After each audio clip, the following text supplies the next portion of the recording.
Hello, everyone. Can you hear me? Please acknowledge. Yeah, Yes, yes. yeah, Yes, yeah. we can hear you. Good evening. Good evening, good morning, good afternoon, good evening, wherever you are. Thank you for joining the session. I'll start with talking something about myself. I'll just introduce myself. So my name is Neel. I have around 10 years of experience working in this industry. I worked with Cisco TAC for around 6 years. I worked with the routing, switching, and the service provider team. Post that, I have worked with Juniper TAC for around 2 years. After which I started my own consultancy and I started training, and I've been working with HP switches. I've been working with configuration, migration, troubleshooting, and also I am CCIE SP certified. During the presentation, if any one of you have any questions regarding the technical topics being presented in the demo today, I would request you to please note it down on paper or in the chat box, and we can discuss it in the end. However, if you feel totally disconnected to the topic I discussed, feel free to stop me and clear your doubt without any hesitation. Also, I might. L'option pour des cadeaux de Noël, parce que mine de rien, Noël s'en vient bientôt. Et il y a aussi évidemment les échantillons. I hear some background noise. If you have any background noise, please feel free to mute your mic. If you don't have any background noise, please feel free to unmute your mic and acknowledge when I'm speaking. Yeah, so I also might keep asking in between if you have any questions or if you understood the topic or something like that, then please acknowledge and jump in and ask any questions. And I would like this to be more of a discussion and exploration and learning for all of us, including me. With that being said, I will try my best to clear your queries. However, I might not have answers to all of your questions, but we can surely work on it together in the future to get an answer. Also, if you have any questions regarding the course structure, syllabus, certification, exam, registration, timeline, any question that is not related to the technical topics of today, kindly park those questions for my backend team and my colleague Sajid, who can help you with those questions at the end of the presentation.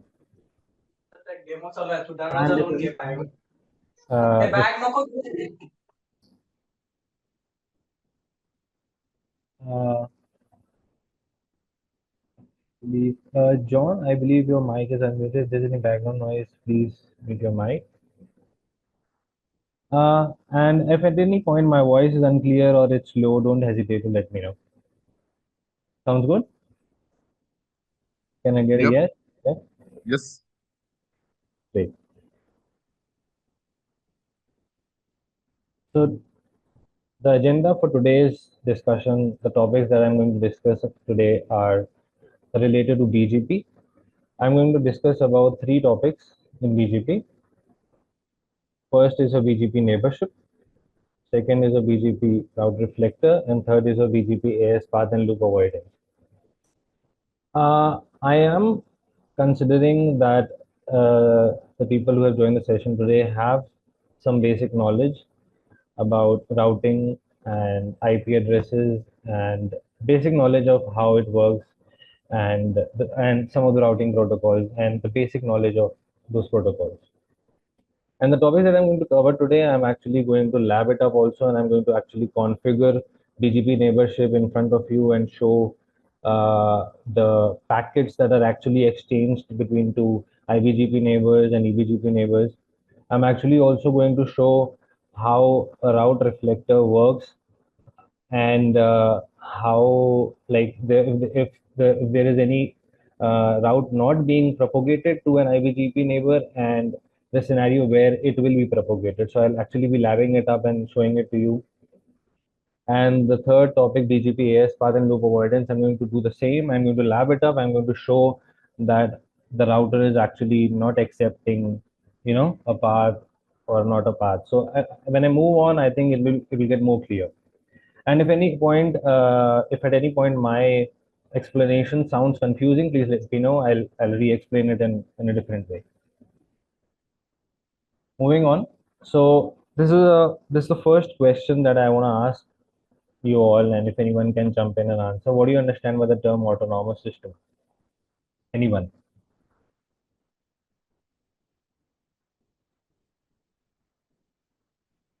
It means an organization where you have common policies you can implement, make the routing decision based on the policies. So where you can have your own preferences and routing table. Great. Shahid, yes? Yeah. Yeah. Thank you for that, Shahid. So yes, you are correct. Autonomous system is network controlled by a single technical administration entity. Autonomous systems divide global external networks into individual routing domains.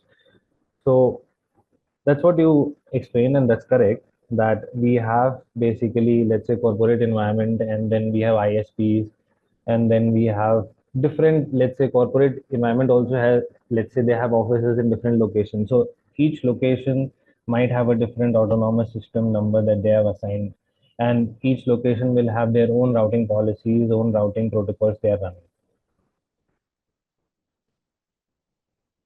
Great. So yeah, let's jump into BGP neighborship. That's the first topic for today, and we'll understand how autonomous systems that is comes into picture when we talk about BGP neighborship. Great. So there are two types of BGP neighborship. One is an internal BGP and one is an external BGP. iBGP and eBGP. iBGP is basically neighborship between two routers in the same autonomous system, and eBGP is neighborship between two routers in different autonomous systems. Sounds good? Yep. Yes. Okay. Great. So for two routers to become BGP neighbors, these are the requirements. The BGP router IDs of the two routers must not be the same. Each router must be a part of the TCP connection. Authentication must be passing if it is configured. And a local router's ASN, which is autonomous system number, must match the neighboring router's instance of that ASN with its neighbor remote ASN command. So all of these things that I just read from the slide, I'm actually going to implement in the lab, and then we can come back to the slide and verify that okay, this is what we studied. Okay. When two routers start BGP neighborship among them, these are the stages that they go through. First is idle, second is connect, third is active, fourth is open send, fifth is open confirm, and sixth is established. Can anyone tell me what happens in the idle state?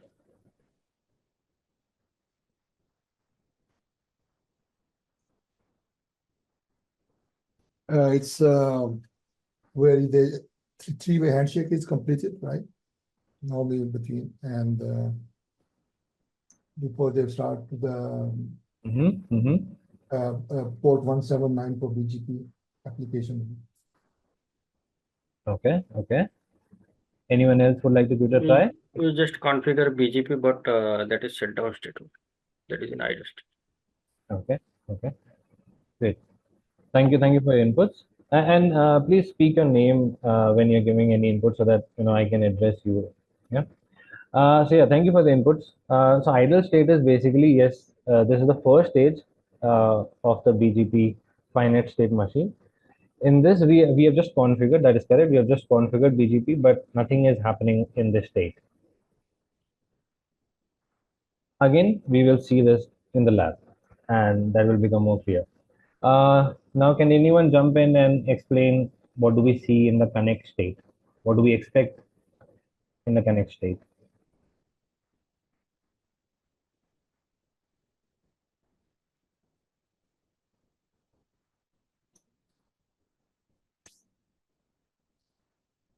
Hello? Anyone?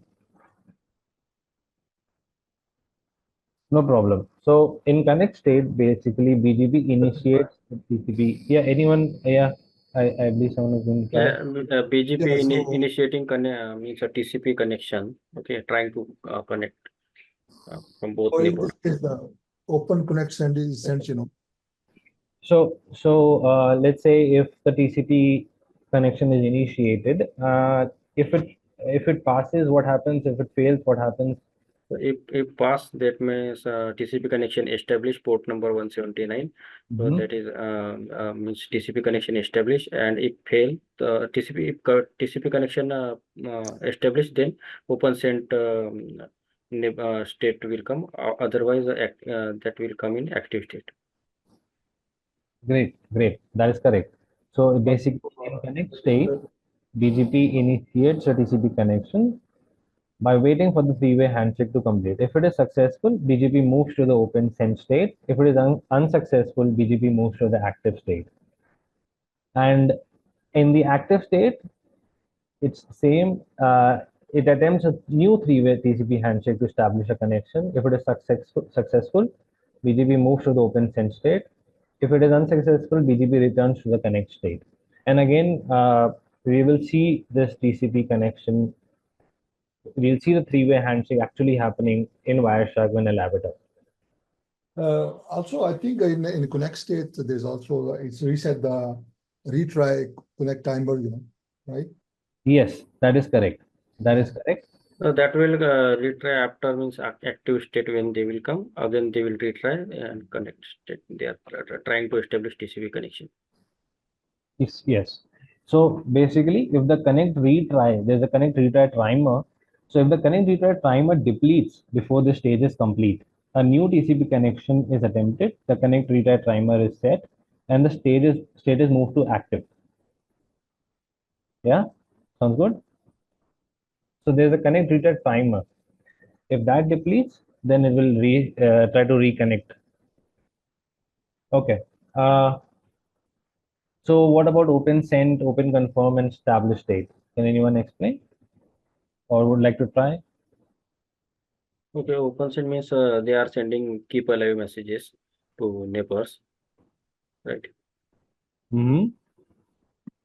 And in open confirm means other neighbors also sending that keep alive messages too, and they are acknowledging and they are means establishing connection. Okay. Okay. Also, I think in the open message is wait for the message from the other partner, BGP neighbor. Mm-hmm.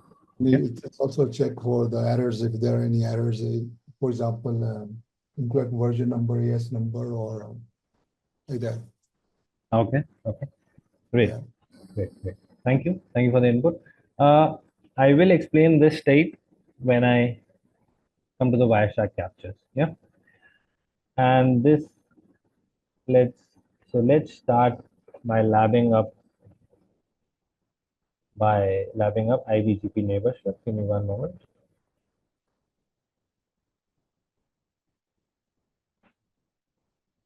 So are you able to see the lab screen? Let me know, please.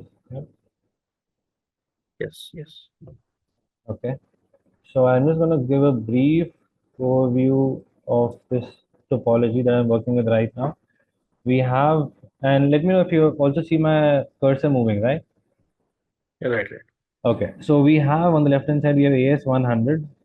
Let's say this is a customer A, and we have the same, and let's say they have a site in India and they have another site in Australia, and that is AS300.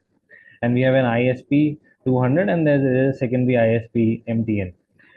For our testing purposes, I am just going for my iBGP neighborship that I'm going to show you right now. I'm going to use this router 1 and router 2, which is 𝐕𝐼OS1 and 𝐕𝐼OS2. And this is what the naming convention is here, site 1 R1, and this is the second router. We'll just restart the connection. And this is site 2 R2. So let's start by labbing up iBGP neighborship between these two routers, and we will also see the states that they go through. We will see the packets they're exchanging, and then when we see the packets they're exchanging, we will understand the open send, open confirm, and established states. Yeah? So the interface connecting these two routers is gigabit 101 on both sides. We can see that in CDP neighbors. And we can see that there is an IP address on these interfaces. On router 1, we have 12.1.1.1, and on router 2, we have 12.1.1.2. Sounds good. If anywhere you feel that I'm going too fast, please let me know. So, and we can just try and ping these just for testing, make sure it's working fine. Yeah. So what I'm going to do is establish iBGP neighborship between these two routers. And before I do that, I'm just going to debug iBGP on router 1. And also, I'm going to start a Wireshark capture on gigabit 01. And I'll keep it running in the background so that we'll see the packets being exchanged when two routers are actually establishing iBGP neighborship between them.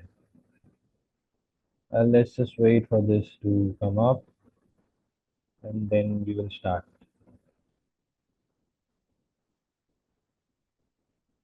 Okay, yeah, so it's now capturing packets on gigabit 101 of router 1.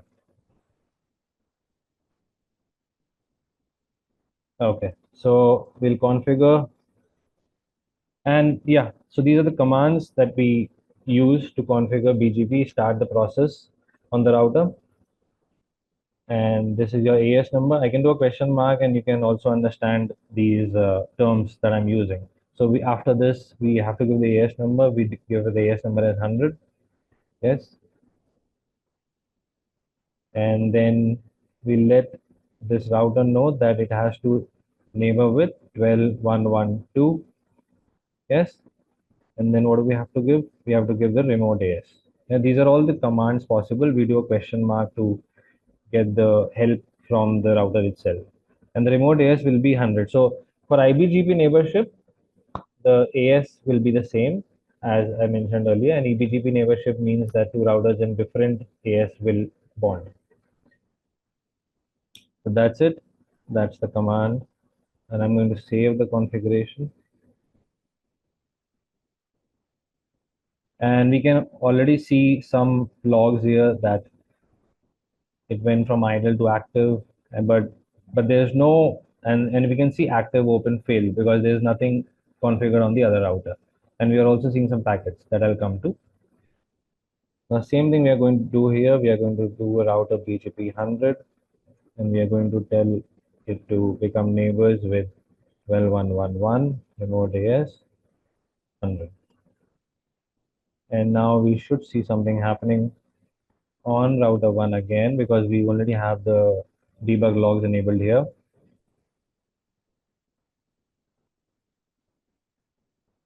So I'm just going to, so yeah, we see this neighbor has come up, and now I'm just going to undebug all, and we will look at all the states that it went through.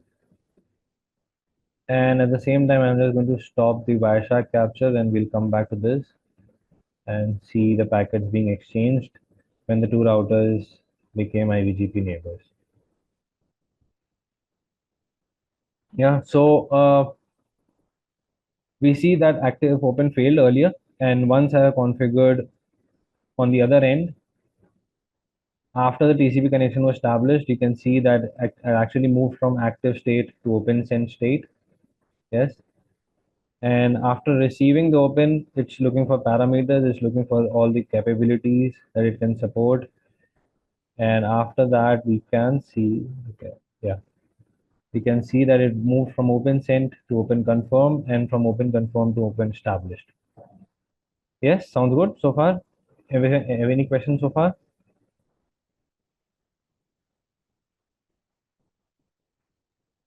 No. If I can get a yes, yeah, sounds good so far. It's fine. Yeah. Yeah. Okay. So we see all the states that the router went through while trying to establish iBGP neighborship. Now let's look at the packets that they actually exchanged while trying to establish the iBGP neighborship. Yeah. So yeah, we can see that there has been a TCP handshake. So we see a reset because at that time we did not have router 2 configured. Yes, let's keep going. Here we see the three-way handshake complete when we actually configured router 2, and we see the three-way handshake complete. Once the three-way handshake got completed, we see the open message. Yes. So before I expand this, can anyone let me know what do we expect to find in this open message? Capabilities of other router, like AS number Okay. Okay. and version number. Okay. Okay. Yes, yeah, something like that. Okay.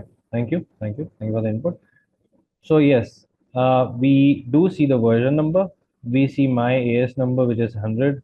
We see the whole timer, and we also see the identifier. So this identifier is basically the IP address, highest IP address that is configured on router 1. And then we see the parameters being negotiated. Yeah, which is not part of this demo lecture right now. But yeah, so basically this is what is seen in the open message. And Can you please, pardon me, can you please inform to little what about the highest IP address that is you configured that 12.1.1.1 yes, with the class 3, I guess so that the subnet was 20/24. So how come it be the last or the highest IP address here? The 14. sure. Yeah. Sure, I'll explain that. So if I go back to router 1 here, if I do show IP interface brief, I have 14 IP address also configured here.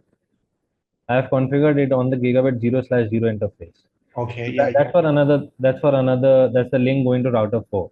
But the Okay. router just picked the highest IP address that's on this router. Okay. That's clear. Thank you. And another thing to note here is the destination port 179 that we see here.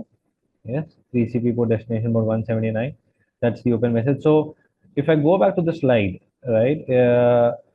Yes, so the BGP router IDs of the two routers must not be the same, which is not the same because it's picking the highest IP address, and in this case it's 14, right? Yes.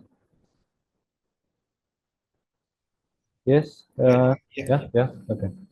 And each router must be part of a TCP connection. They are, and authentication is not configured right now. And the last point is about the configuration, which we configured correctly.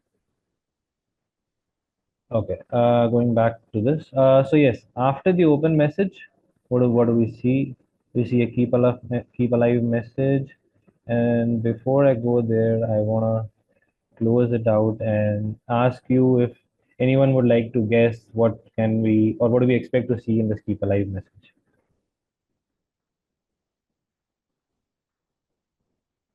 Yeah, that is timer message, means hold time and update time. Okay. Great. Thank you for the input. So in this, we are just seeing a keep alive message, and this is basically the router sending keep alive messages at a specified time interval just to let them know that they are still alive. Just like in life, we let our friends know that we are still alive and we can still talk to them. Okay, now moving on, we see the update message. And yeah, I've already opened it, so that's fine. Now in this update message, right now there are no routes being advertised, so we don't see anything. But if we are advertising any routes, we will see it here. Yeah, and we will actually do that and have a look at that also. And yeah, so that was in the capture so far when two routers just established iBGP neighborship. Sounds good? Any questions? So we saw the states, we saw the packets being exchanged, we configured iBGP neighborship between two routers. Any doubts so far?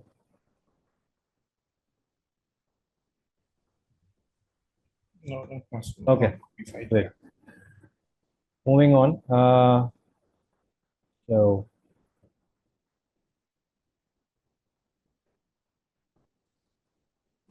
So yeah, this is a question which I believe everyone might know now. Which packet message carries the necessary BGP parameters to establish BGP neighborship between two routers? Anyone? One message. No? Great, that's correct. Thank you. So these are the message types that we just saw. open message. I'm just going to read this, and if you have any question, let me know. And then we've already looked at it. So open message is used to establish the BGP adjacency, and both sides negotiate session capabilities before a BGP peering establishes. Keep alive message. Keep alive message is basically are exchanged every 1/3 of the hold timer agreed upon between the two BGP routers. Cisco devices have a default hold time of 180 seconds. So default keep alive interval is 60 seconds. Then there is update. Update message advertises any feasible routes and withdraws previously advertised routes or can do both. And notification message is sent when an error is detected with a BGP session, such as hold timer expiring, neighbor capabilities exchange, or a BGP session is requested. Can anyone tell me if they have seen a notification message on Wireshark at any time? And if they have, can they tell me under which scenario did they see a notification message? If the BGP neighborship is down or whole time expire, router down, suppose. Okay, and like what was the reason for the BGP neighborship to go down or the whole time? Suppose if link down means any fault in link. Okay, you mean a physical layer issue? Yes, yes. Okay. Physical layer issue. Great, that's correct. So in such scenarios, we will see the notification message on Wireshark. Great. Moving on, we have already seen this neighborship. Okay. Okay, I believe, yeah. We'll also configure BGP neighborship between two routers for eBGP neighborship, and we'll also have Wireshark running between them. And we'll see if there's any difference. So for eBGP neighborship, I am going to configure between router 4, 𝐕𝐼OS 4 and 𝐕𝐼OS 7. Yes. And 𝐕𝐼OS 7 router is an AS200 and 𝐕𝐼OS 4 is an AS100. Yeah. So we'll start by configuring 𝐕𝐼OS 4. And this is our site 1 R4 router. We'll do show CDP neighbors to verify the connection between them. And this is our router 7, which is an AS200. This is the local interface gigabit 02, and there also we have gigabit 02. Yes, and we'll check the running configuration just to verify what we already have. We just have the IP addresses. We have 17.114 on router 4 and on router 7 we have on router 7 we have 17.117. And just to verify, I'm going to ping it to make sure it's working. Yeah. And we do not have anything configured yet, so BGP is not running, and we can also verify using show iBGP. BGP is not active, and the same thing we can do here. BGP is not active. Yeah. So I'm going to establish eBGP neighborship between these two routers, and I'm going to capture it on gigabit 02 to see if there's any difference between iBGP and eBGP neighbors. And at the same time, we'll also run the same debug here to see if there's any difference between iBGP. Okay. I think it's taking just a moment. So while it reconnects, if you have any questions, feel free to ask. Feel free to jump in. So I do a debug IP BGP here, and now let's configure eBGP neighborship between these two routers, router 4 and router 7. Yes. So we go to router BGP 100 AS number, the same thing. We do network. I'm sorry, neighbor.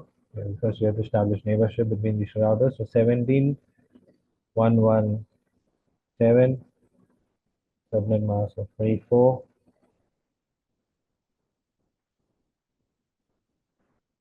What's the mistake? Oh, I'm sorry, the remote AS. AS number. Yeah, sorry, typing very fast, I guess. Yeah, so remote AS will be 200, and we go to router 7. Same thing. Here BGP AS number is 200 and we establish neighborship with 17.114 255 255 255 again. I have that habit of IP address, I guess. Okay. Remote AS 100. Yeah. And now we should see the debug logs here. Yes, we see it here. And the neighbor is up. And let's go to Wireshark. Let's stop this Wireshark capture and analyze it after analyzing the debug logs. We'll stop this. Okay. And before that, I believe I did not verify using a command. So let's verify using a command first that the eBGP neighborship established in this case. The command to do that is show iBGP summary. And now we see here that 17117 is a neighbor here, and the AS number for that neighbor is 200.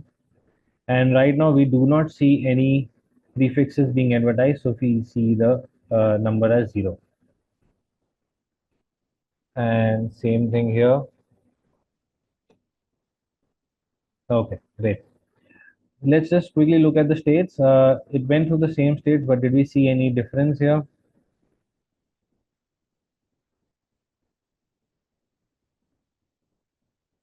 Yeah, same thing. So so again active open failed because there was nothing happening until I configured this, the BGP process on router 7.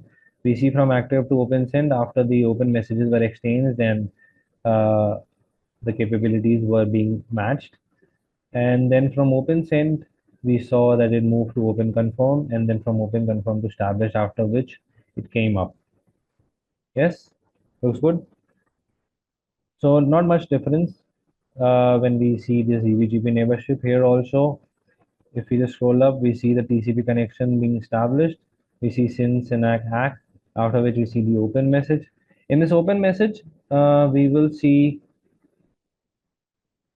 when 17114 is sending it to 17117, we'll see that my AS is 100. And let's say if I click on the next packet, I will see if I look at the open message, if I look at packet number 32, which was sent back from 17117 to 17114, it says that my AS is 200. So when this happens, they know that they're in different ASs and this is an eBGP neighborship. And again, the BGP identifier is the highest, or the loopback address. So now 7.7.7.7 is actually the loopback address that I've configured on router 7. And I'll just quickly show it to you so that there's no doubt. Yes, this is the loopback address. Sounds good so far? So we also looked at eBGP neighborship. We configured eBGP neighborship. And we also looked at the states. We also looked at the Wireshark captures. And we also looked at the commands to verify that the neighborship is established. Sounds good so far? Anyone having any questions? Yes. Sounds good, yeah. Great. If I'm going too fast anytime, please let me know. Yeah. Okay. Now moving on. We have the next topic as route reflector. Okay. Another quiz question. Can anyone tell me what does the iBGP split horizon rule say? Don't tell me what I told you, So it means don't send me the route, I gave it to you, Okay.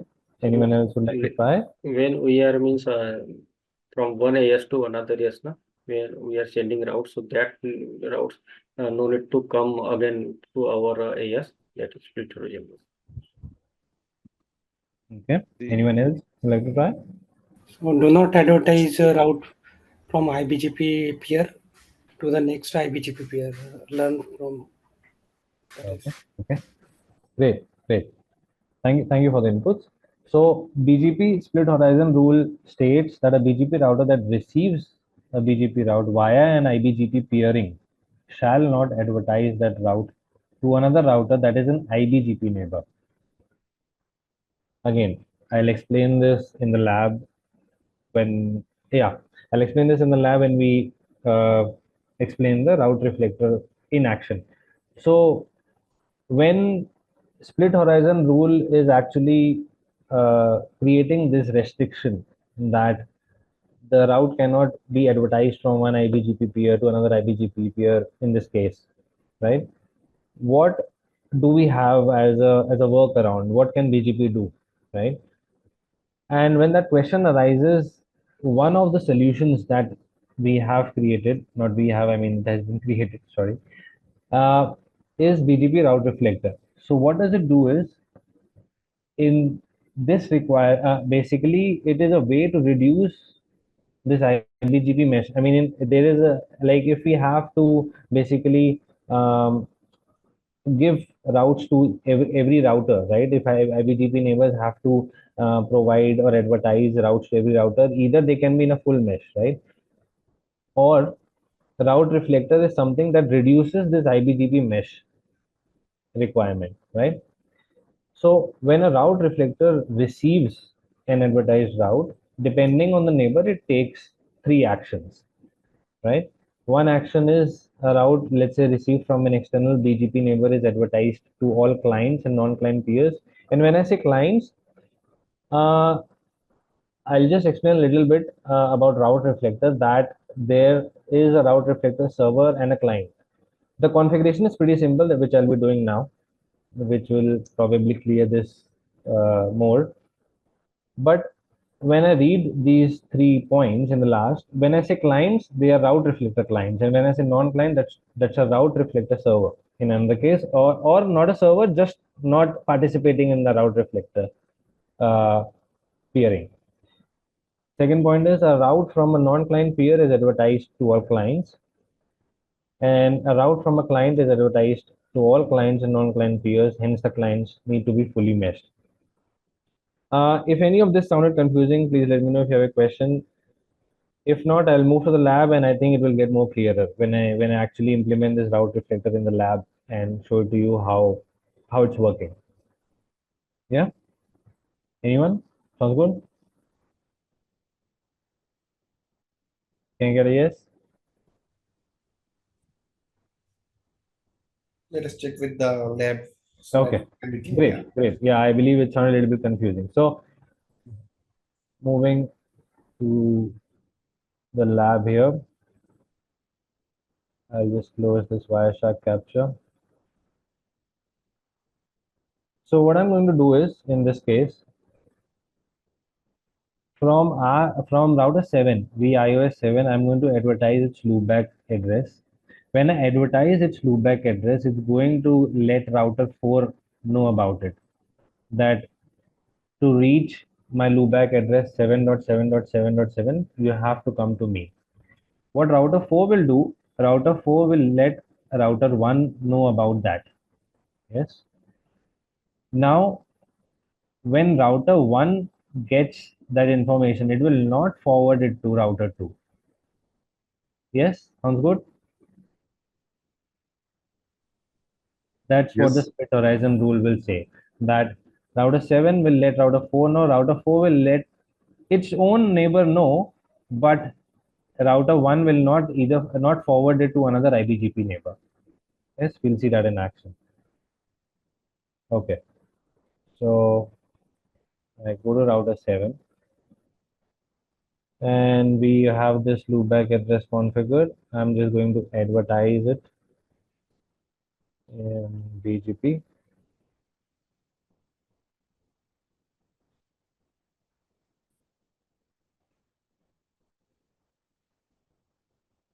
Yes. And now, when we do that, we'll just verify the configuration. Yes. We see this network being advertised. Now let's go to router 4 and see if it received. Oh, let's just undebug all first, and we'll check if it received any route from router 7. Yes. So we see that this route is being received from router 7, and the next hop is router 7's IP itself. Yes, looks good so far. Yes. Yeah, great. Now, will router 4 advertise it to router 1? Let's see that. show iBGP.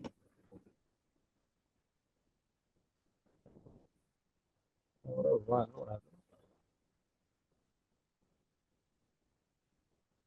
Okay. Okay, we don't see anything. We see the neighbors, right? Okay, we have not established a neighborship with router 4. We'll just quickly do that. It's the BGP R14, okay. Yeah. 14.1.1. 14.1.1.4. Yes. Oh, Remote AS. 100. Thank you. And we'll just simply go to router 4. Do the same thing. Establish iBGP neighborship between these two routers. 14.1.1.1. Remote AS. 100. Save it. Same thing here. Save it. Yes, let's verify. The neighbor is up. Great. Quickly verify the same thing here. The neighbor is up. Okay.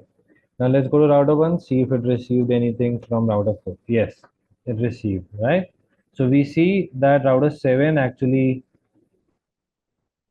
we advertised, and this is the command. I'm sorry, I didn't point it out. So this is the command to actually advertise Network. the network on BGP in BGP, and we see that once we advertise it, router 4 receives it, and this is the command to check the BGP table. I'll expand a little bit more on that, on how to read the BGP table in the later slides. And so we see router 4 receiving it, we see router 1 also receiving it, but now let's see if router 2 received it from router 1.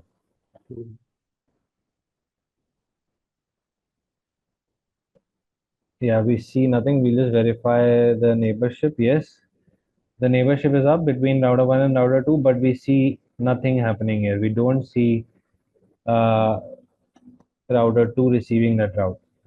Yes, we see the split horizon rule in action. Sounds good? Yes. Great. Now what we are going to do is we are going to configure router 2 as my route reflector client. That means if the route received on router 1, right, when it sees router 2 as a route reflector client, it is going to send that route to router 2. It's going to advertise it. So what we do is we go to router BGP 100. Yes, and then the IP address is 12.1.1.2, and we ask it to be, let's just see, verify the command here. That's the route reflector client, right? It's a route reflector client. Sounds good. Now we will go back to router 2. We'll now see if router 1 actually advertised the route to router 2 or not. Okay, let it come up. We'll just do a clear IPv. Clear iBGP. Yeah. Yes. Great.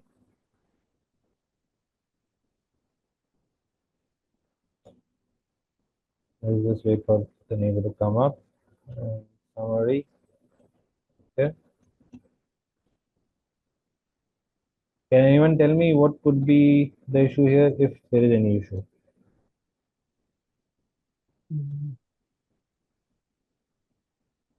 The configuration looks good, right? Yes. Anyone? Have to network command have to advertise the network in BGP routing table.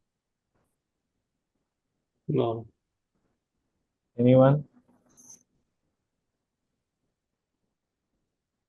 Is the router through set up to the route reflector as a route reflector router? Mm-hmm. Updates or look Yeah, like 0 required. Next stop self Some command. setup Yes. should be on the cluster. That Next is stop. correct. Yes, that is correct. Whoever said next stop self, yes, that is Next correct. option. So when I go to router 4, now in router 1, we see this route coming from router 4, right? But this is just this is still not installed in the routing table Yes, because this is not best route. yeah, this is not the best route, right? So basically, when I go to router 4, I go to router BGP 100 and we do neighbor 14.1.1 and we do next of self, and we will just save it again before this. Okay, let's verify. We can do a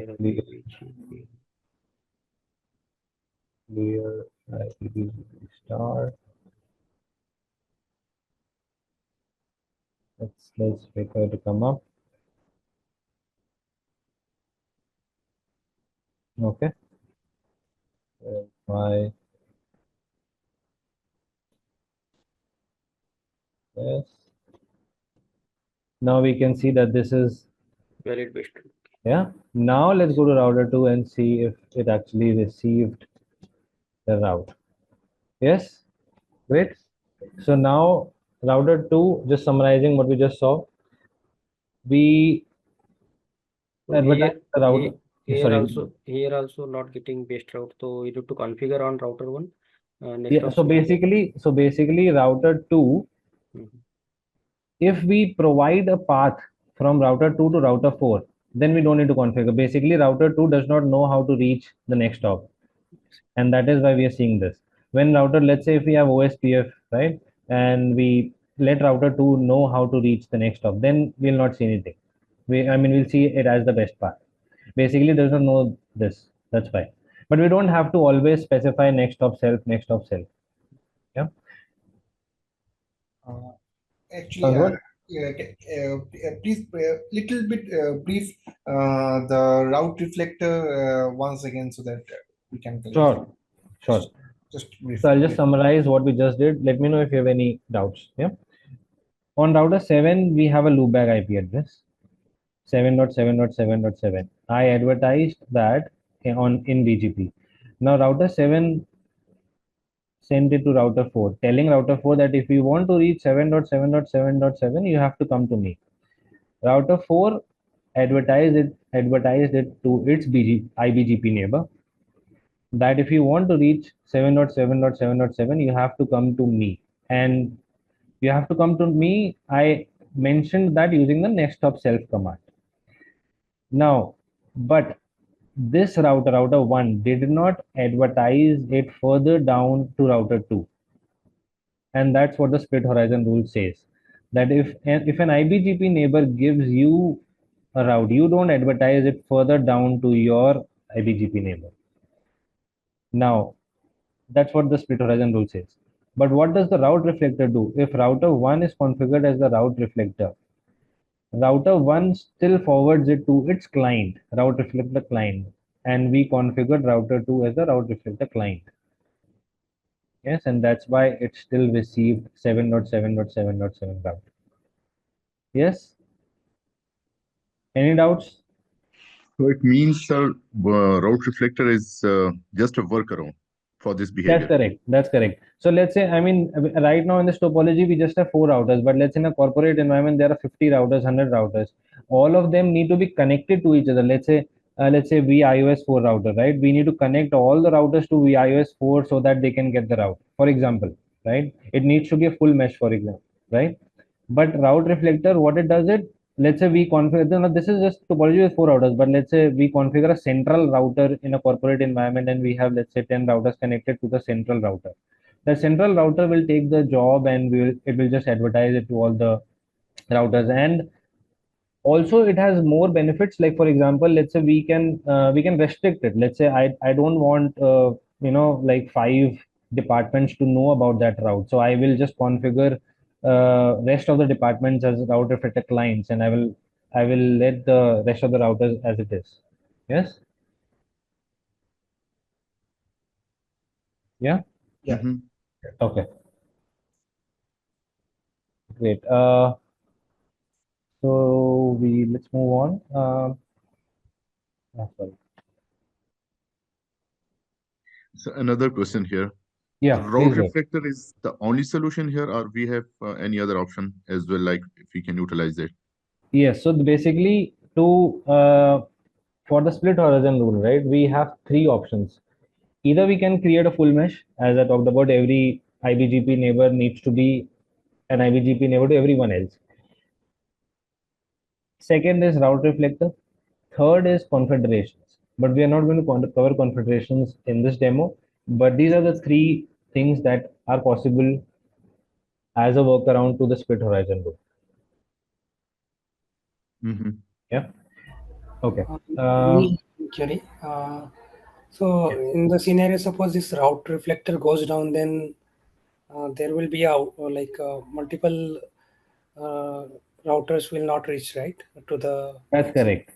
That's correct. But So the workaround for that is basically, let's say, making two routers, having redundancy, making two routers as your route reflector servers.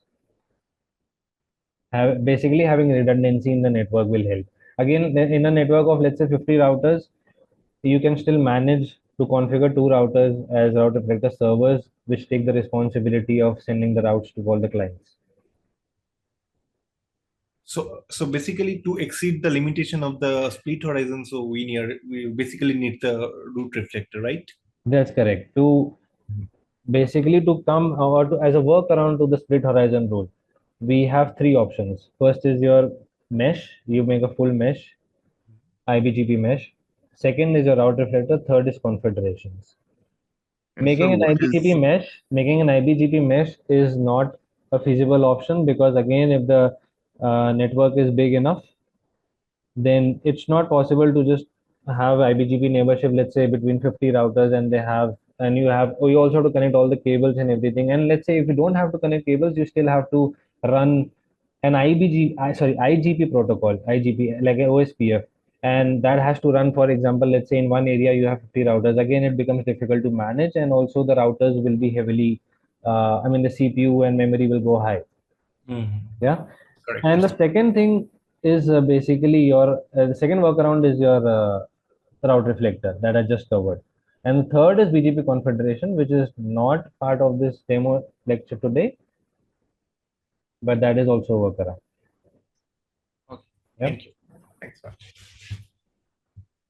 Okay. Moving on.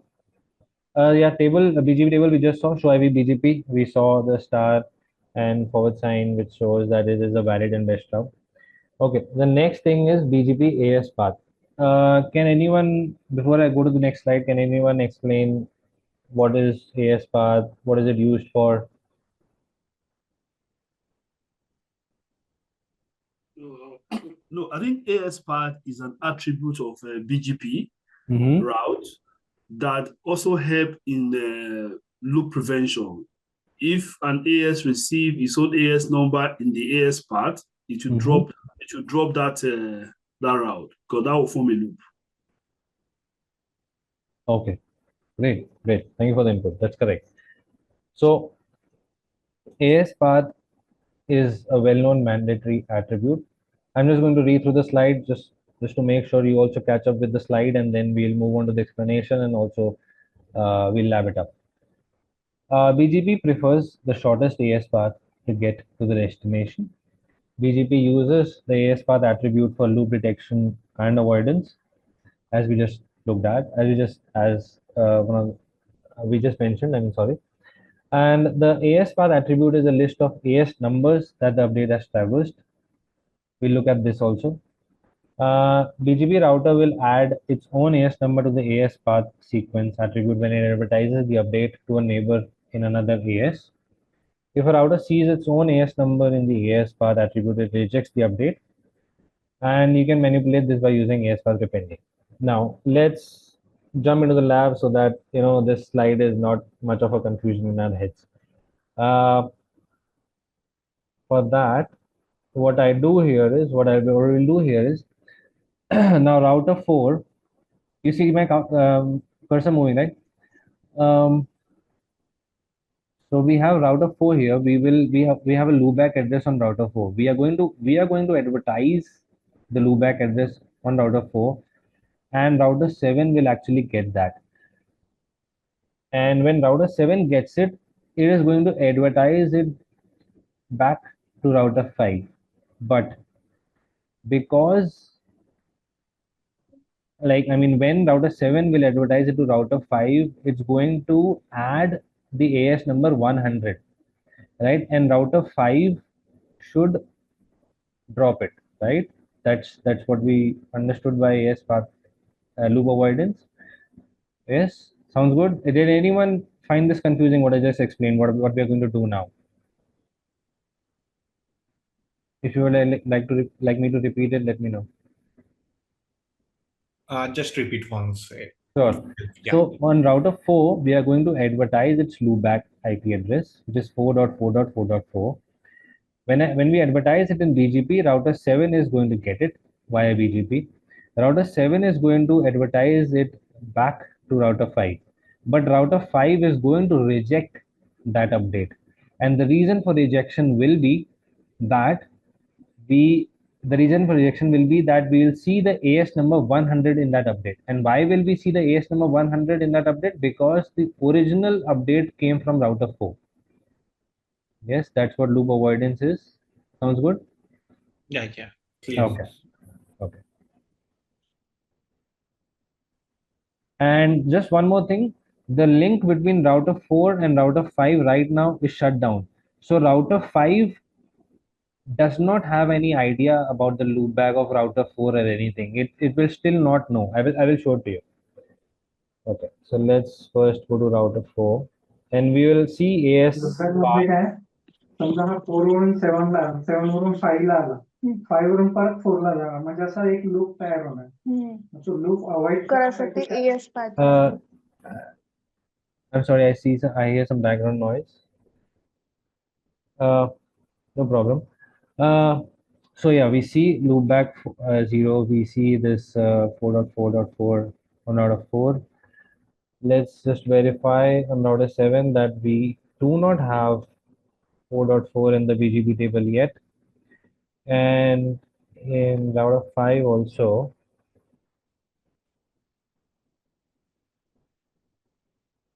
we'll just verify whether router 5 and router 7. Okay, I'll just quickly configure eBGP neighborship between router 5 and router 7. Verify the IP addresses first. 57.115. And feel free to jump in while I configure this iBGP neighborship so that I think it will be helpful for you also. So router BGP 100 and we'll configure the neighbor 57.117. Remote AS will be 200. I go back to router 7 and router BGP 200. Neighbor 57.115. Remote AS 100. Save it. The BGP neighborship is up between router 5 and router 7. And just to verify also, we will see that router 7 is letting router 5 know about the loopback also, right? We just configured that, we just advertised that, right? So router 5 is also getting this route from router 7. Yes? Correct, yeah. Okay. So the BGP neighborship is up and router 5 and router 7 is. Now what we're going to do is, coming back to router 4, we have this loopback. We verify that router 7 does not see this loopback yet, and router 5 also does not see this loopback. And I'll just show you that this interface is also down between router 4 and router 5. 0.1 is down, and we also don't see it in the CDP neighbors. Yeah, cool. So now we go to router 4. We go to the BGP process. We advertise the loopback. Yes, we save it. And now router 4 should let router 7 know that if you want to reach to 4.4.4.4, you have to come to me. So out of 7, we should see here. Yeah, great. You see this here? Yeah, sounds good. Yeah. But router 7, when it advertises the same to router 5, we will not see it. Yeah, we don't see it. Now let's add something here to make it more interesting. But we'll do one thing. We'll just debug iBGP updates. Yeah. And we will clear the session here on router 7. Clear iBGP stop. Yes. And let's go to router 5. We'll first see the neighborship coming up. Excuse me. Let's give it some time. We see the neighborship coming up, and yeah, that's what we wanted to see. You see here, it received an update 4.4.4, but it is denied due to the AS path contains our own AS. See that? Yeah. Mhm. So even though router 5 does not know about 4.4, it is still not interested in knowing about it because it is denied because the AS path contains our own AS. Get that? Yeah. Yes. And we'll do one more thing. We will take a quick Wireshark capture on gigabit 0/4 here. Just going to router 5 and let's make sure it starts.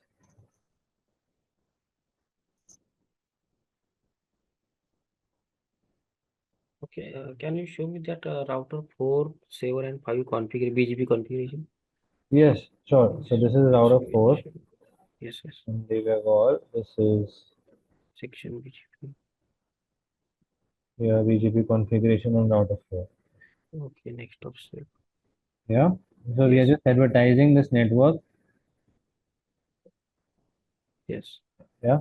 And router 7 you want to see? Yeah. Yes. On.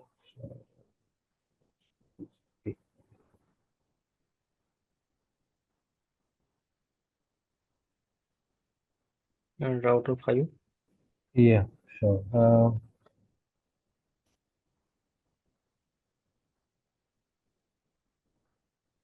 Yes, so we just have a neighbor here, but it's not, it is advertising it, but we see that this AS path.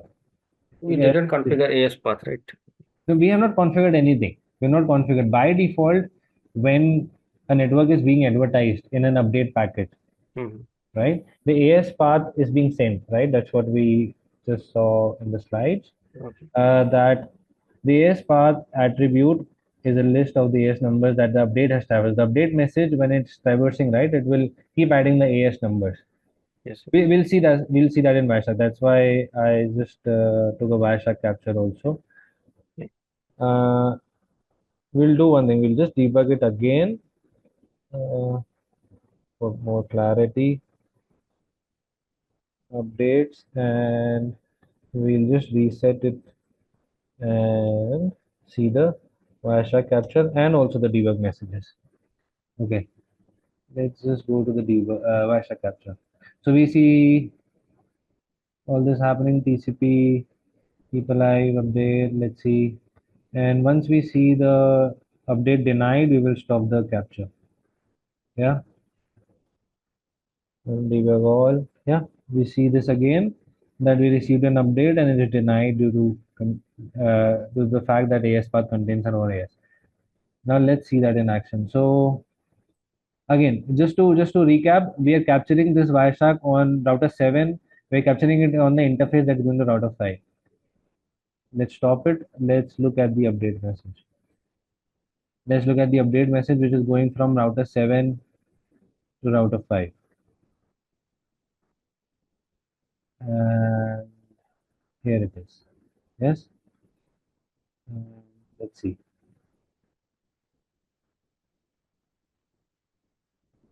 This is the one that was denied, or let's scroll up.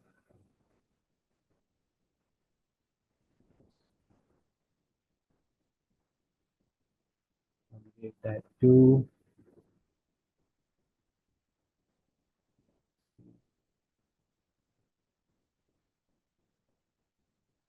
Yeah, we see the path attribute. You see the path attribute here? Yes, yes. You see 200 and 100 also being added here in the update message? Yes, yes. Everyone? And because we see 100 here being added in the update message, router 5 is dropping it, because that's how we avoid loops using the AS path attribute. Yes? Sounds good, everything? Wireshark capture the debug messages. Great. Any questions so far? Great. I'm hoping that was there are no questions. Okay, now we move on to the next snippet where I want every one of you to provide inputs. And so this is a troubleshooting scenario in which we see router R10 and R11. They're stuck in active state, and sometimes they flap between idle and active state. So I'm going to first of all show you router 10 and 11 here. They're on the right hand side, AS300. And I'm going to open up these two routers.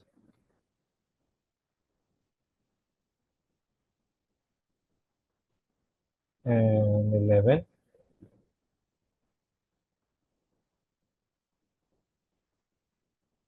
Okay, so there is some pre-configured configuration and some scenario configured here, which I want you guys to troubleshoot and also provide inputs, and I will just listen to you guys, and then let's see what happens in the end. So basically, the neighborship between router 1 and router 10 and router 11 is stuck in active state. You see here? Yes, yes. So how will you go about troubleshooting this? What will be your first step? What will be your second step? Yes, And if you want any commands, I mean, like if you want to see any commands, let me know. I'll keep executing that, and let me know how will you proceed. First need to check IP address, neighbor IP address, properly configured or not. Okay. What is the command you want to give here? Show run section BGP. Okay. 101 remote AS 300 neighbor 200 2. What is our in router 11 also? Okay. Same thing. Everyone else also feel free to jump in and troubleshoot. If you want to check interface IP ping or not. Sure. TCP connection is 101. So you want me to ping? You want me to ping the neighboring IP, right? Yes, yes. This is the interface connecting, right? Correct. So you want to ping 101.1.2, right? 1.2, right? Okay. Not able to ping. It's TCP connection not establishing. Okay. What do you think will be the next step here? 300. Go in router 11. Remote AS neighbor 101. So remote AS neighbor router BGP 100. No, that is configuration is okay. 101. Yeah, I think you should also check, since you couldn't ping the IP. Let's check if it is not if it is show IP interface brief, sorry here. Yes, let's see if it's not shut down. Yeah. Show IP interface. Okay, here good point. Good point. 101. Here is also up. Here it is up. Then let's check the other one if it's up. If the other one is up. Okay. I'll check it here also. It's up. Okay. Membership also up. Do you want to check if there's any access list on the interface? What would be the command to do that? Show run interface. Show run interface. GI2. Okay. Okay. Yeah, there's an access list. Let's look at the access list. Yes. Access list. Show access list 100.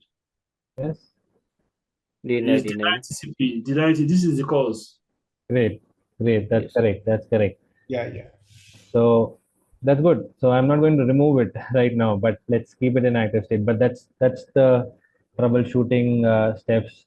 I mean, that's perfectly the way that it should be. You first try to ping it, you see the connectivity, and then you move on to, if the connectivity is not there, then you check the TCP. I mean, then you check any access list or anything like that, anything that could be dropping it, and you also check the physical status of the interface, whether it's up, down, or if there's a layer 2 problem, and you can also check the interface errors. If there's anything, Yes, yes. you can also check all of that. Power also. Okay. Yeah, you can also, yeah. Great. Great, that was good. Let's move on to the next ticket. Now we're going to troubleshoot why BGP neighborship is stuck in idle state between router 10 and router 6. Going back, I will open router 6 here. Just move the tab here. Router 6 and router 10. I'll just quickly show you the interfaces connecting these two routers. Gigabit 0/0. Yeah. And I'll quickly show you the state here. So we see that this is stuck in idle state. Now let's troubleshoot. Like, let's see again why this could be happening. First step, second step, third step. They are using loopback interface. Let's check first the BGP configuration. Yes. Okay, let's check the BGP configuration. Section BGP. Section 0, yes, updates of loopback 0, that is correct. Okay, how about the remote DP here? Sure. Let's check the BGP configuration here also.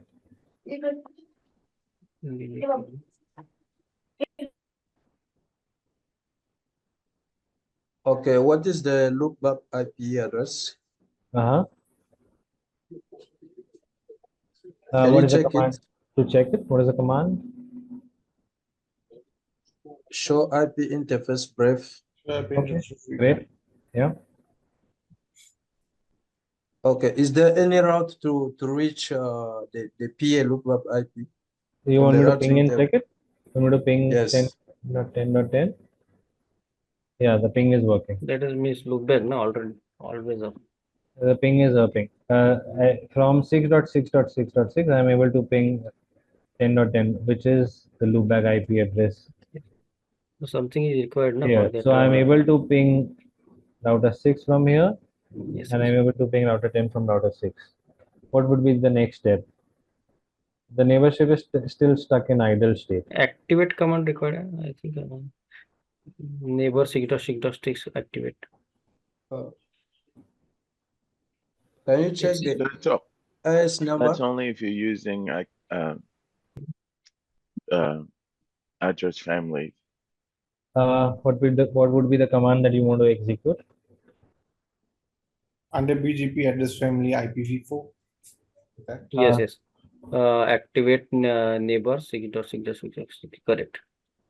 But that is an additional configuration. We don't want. Yeah. We want to troubleshoot. We want to see why this is like. I mean, the ping is working fine, right? And if the connectivity is there, we don't want to do any additional configuration. We want to understand why the BGP neighborship is still stuck in This idle is state. eBGP session, right? This is an iBGP. iBGP. Yeah.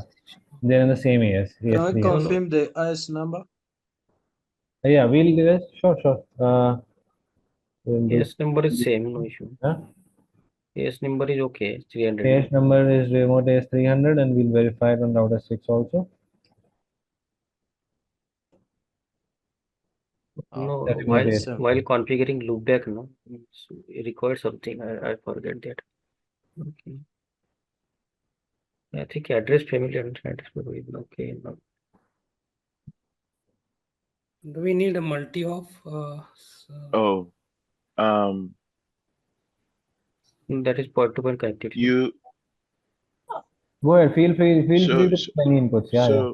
Point-to-point connectivity. You have your update source loopback 0, but you're not advertising the loopback. No, for neighborship we don't have to advertise the loopback. Okay. We just advertise loopback if we want to reach there. Yeah. Go ahead. Is it advertised with its original subnet mask? So we are not advertising anything. Like, for example, if I go back to router 1 and router 2, right?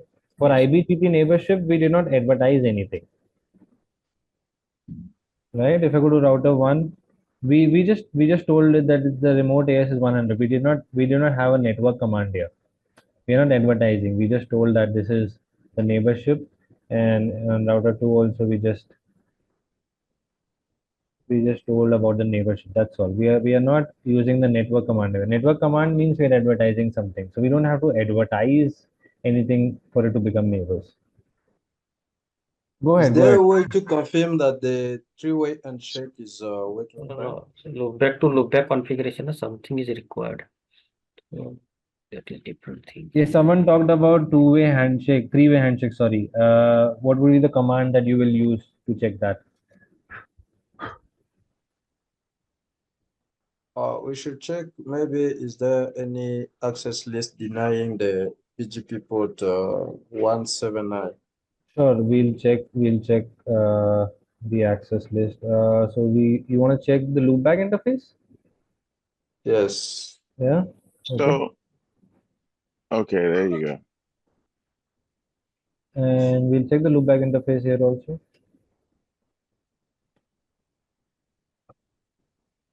Yeah.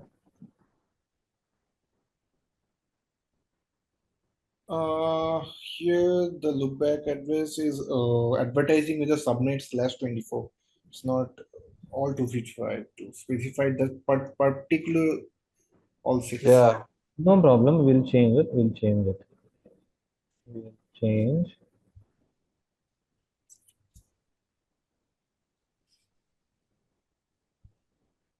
Yes.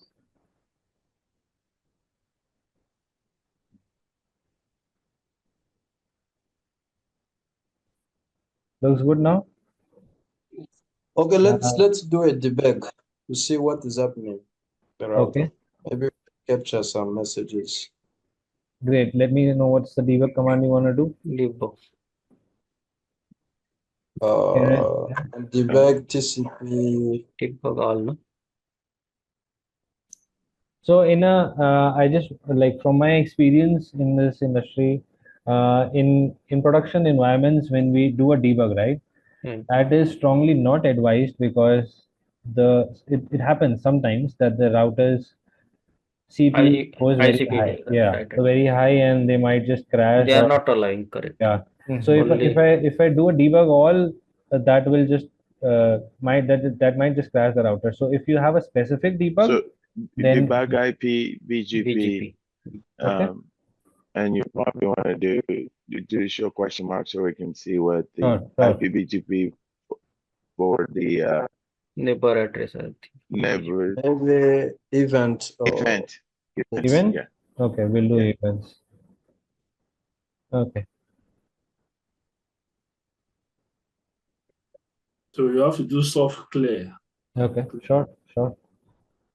So I'm looking for you guys to tell me. So I'm just going to do what you guys what you will tell me to do. Yeah. So I do this. Yeah.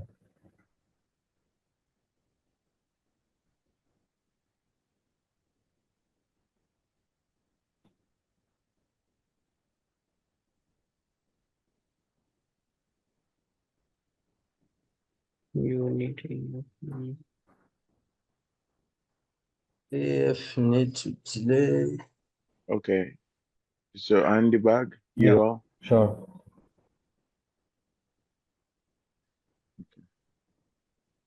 Let's see. Miss Rolla, let me know if you want me to stop somewhere.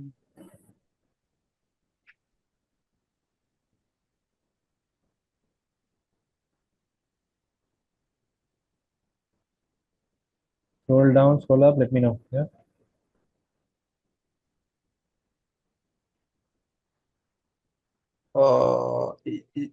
Is it possible to add next upsell? No. Next upsell is not required here. It's not needed. It's not needed. Yes, it's not required. But great, thank you for trying. Keep going. So I'm sorry, I missed the first part. Can you show the config on both sides? BGP config? Yes, Yeah. yes. It's so slow, big zero. This is something related to address family, right? Because I'm seeing base IF needs to delay error exit. Go to the other one and then show. Sure. The other router. Yeah. Sure. Same command.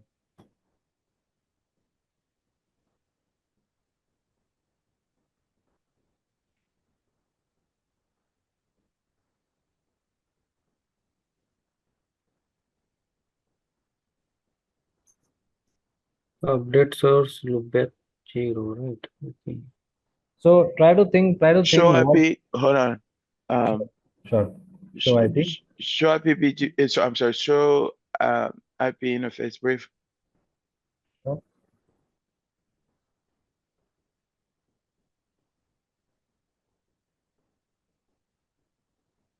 Okay, so what is 666? What is that? That's the loopback IP address on router 6. Okay, check means that subnet mask for both routers. So what's missing? What's missing is you're not building BGP on the direct interface, so you need to do you need to add the command to say that the neighbor is a hop away. eBGP, Yeah. eBGP multi-hop. eBGP Yeah. multi-hop. Yeah. Multi-hop. Yes, But the problem is the neighborship is supposed to be built with the directly connected interface. And if you're going to do it on the neighbor that's not a directly connected, you need an eBGP multi-hop. But this is not an eBGP configuration, though. Yes, this is not eBGP. Yes. Yeah. Yes. What else do you think could be the reason? This is not eBGP. Require iBGP session for that? Means that any IGP. Do you change it to the interface then, or do you want it to come back up on the loopback? I want it to come back up on the loopback itself. So we don't want to make any changes. This is a customer environment. The customer is not looking to make any changes. And the customer says that the IPs are able to ping each other. They are iBGP neighbors. They're not eBGP neighbors. So we don't want eBGP multi-hop. And they're able to ping each other. So, I mean, what else do you think could be the reason? I mean, the customer is not willing to change anything in the network. So we can remove that neighbor update source loop and 0. No. I mean, again, but will that bring up the neighborship? Because the customer's requirement is that these two routers should have iBGP neighborship based on the loopbacks, and there is a reason for that. There is a reason for having neighborship on the loopback IP addresses. Can anyone tell me the reason why any customer prefers having? Check that this is router 6, right? GI interface 0/0, and in the router 10 also your interface GI 0/0, okay, 24, and in router 10 also your interface GI 0/0. That is also correct, right? Yes. 2, okay, 10.1.2. So is there any IGP enabled on this site? No, there's no IGP enabled, but we are able to ping it. But we are able to ping the loopback IP address. Yes, let me ask you. Which routing are you using to reach that loopback? Static or? How are you reaching the loopback IP addresses? Okay, so which command you want to execute to check that? Show IP route. Show IP route on the other, yeah, okay. on the other router. Okay, on the other router. Sure. Yeah. Static.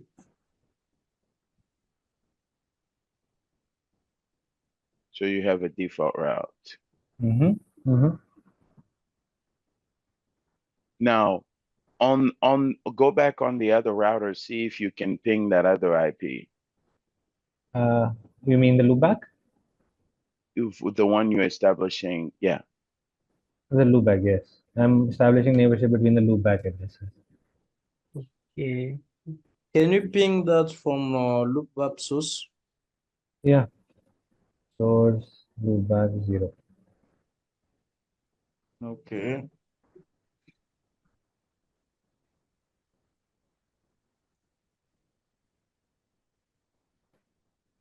Just to verify, we still see idle state.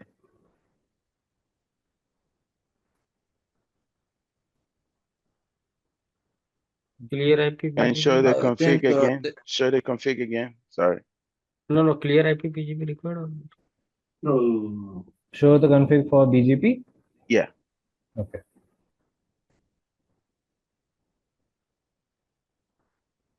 Router BGP 300. That is also number 10 remote is 300.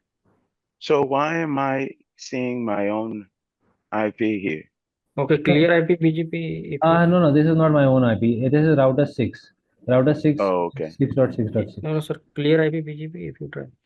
Yeah, sure. Let's do that. No problem. Let's clear Because iBGP. it no need to change it, so this only come We'll up. just make sure we have the config saved. Yeah.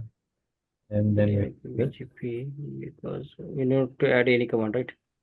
okay. We'll just do clear iBGP. And then clear iBGP start port side. Okay. Here they will show administrative central session.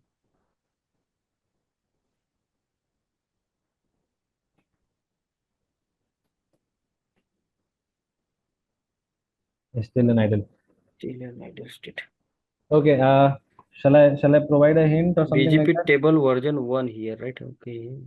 That is No, the, provide the answer. Provide the answer. Okay. Okay. So the answer was very close to whoever said that we need to check the route to that. So there is a rule in BGP that if we are using a default route to reach the peer IP address, the neighborship will not come up. So if I just make a small change, instead of the default route, I just configure it as default. So we remove the default route. That is arranged through that link. And we just make it a static route, like as an exact route. Let's say to reach 10.10.10.10 and go to the next hop as the same what we had earlier, right? We just configure a static route instead.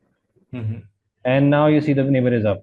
So static route will what's be the difference between the exact and the default? Is there another? There's no Because to difference. me that would be There the is no same. difference. You will still be able to reach the IP address, but BGP does not allow that. BGP neighborship will not form if you are using default route to reach the peer IP address. okay. So Yeah. one thing we need to clear that if I need to have any IGP route, any default route, but we need to be confirmed that we don't mention the proper peering IP for that, right? Correct. So if you are having a static route exactly to that IP address, it will work. Or what you can do is, let's say in AS300 here in this example, we run an iGP, an OSPF or eIGRP or something like that, right? But the default route, if you're using only the default route to reach to the neighbor, right, then BGP will not allow the neighborship to come up.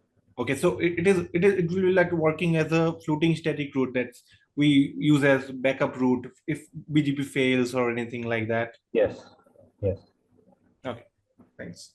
Means, suppose we configure IGP, na, means ISS OSPF, so that will also work. That will be fine. Yes, that's correct. Okay. Yes. Great. So yeah, that was pretty much it from the demo today.